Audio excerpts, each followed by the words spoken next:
Hi, my name is Mohammed Shafique, and I'm the IoT and Cloud Enablement Product Manager here at Siemens Embedded.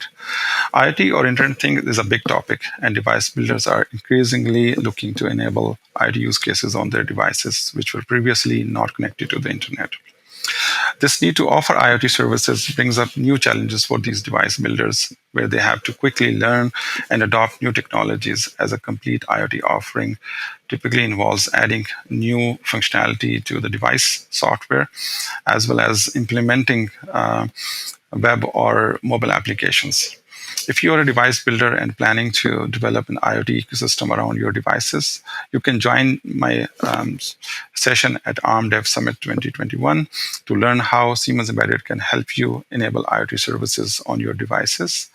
And a pre-integrated low-code application platform can help you offer interesting web and mobile applications around your devices.